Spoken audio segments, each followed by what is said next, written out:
I can't sleep like this, bruh. For real, this shit got a nigga dropping tears, nigga. That shit hurt a nigga pride, bruh.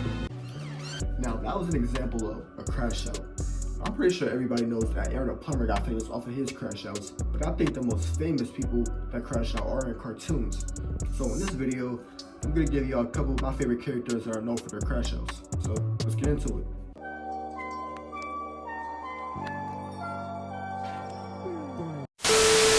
Now first off, we got Nicole.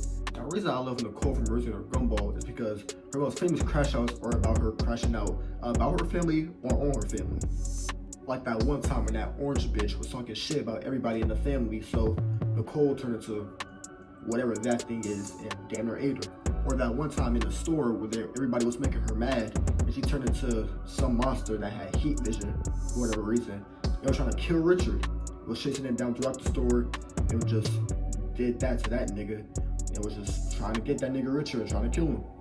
And let's not forget that Richard and the kids made her so mad that one time that she literally had to pause time and contemplate her life and what led up to that moment. Just for all beating up her meeting Richard. So, W mom, I guess. And next we got SpongeBob. Now SpongeBob, he was weird to be honest. He was either making people crash out or he was crashing out himself. Like when he crashed out on Mr. Krabs when he fired Squidward and Squidward had to live in his house for like a few days. About a fucking dime. A dime?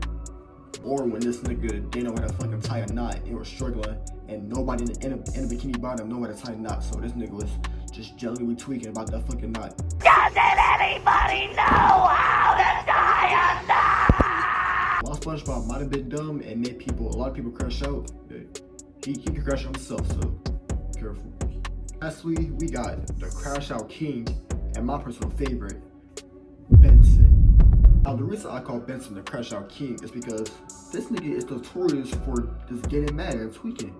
I mean, this nigga, let's not forget, he had an audiobook or whatever on how to control his anger and then proceeded to get mad at the audio and then kicked his TV and then threw it out the window. But at least you can't say Benson was crashing out for no reason. I mean, all his crash outs were valid to me, and it's because of these two niggas, Mordecai and Rigby.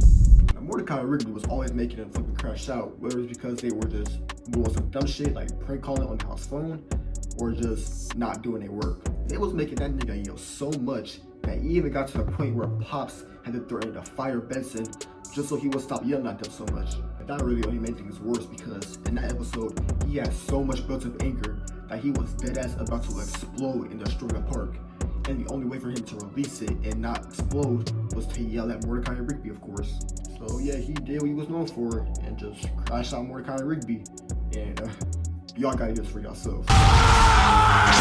You lazy, no-good slackers drive me nuts! Can't you just listen to me once in your worthless life? Cause if you did, you'd see I'm trying to teach you some simple responsibility, some pride in doing a job well done!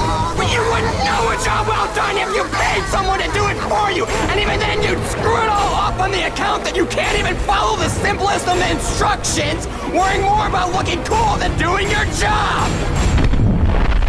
Yeah, and he cooked Mordecai and Rigby. I mean, literally cooked them. But at least everything worked out fine. I mean, part did get exploded. So yeah, that's cool. And I'm pretty sure Benson has to yell or he'll destroy the whole universe or some shit like that. So yeah, that's why he's my favorite. Man, that's just one of my favorite crash outs. I'm not this bitch.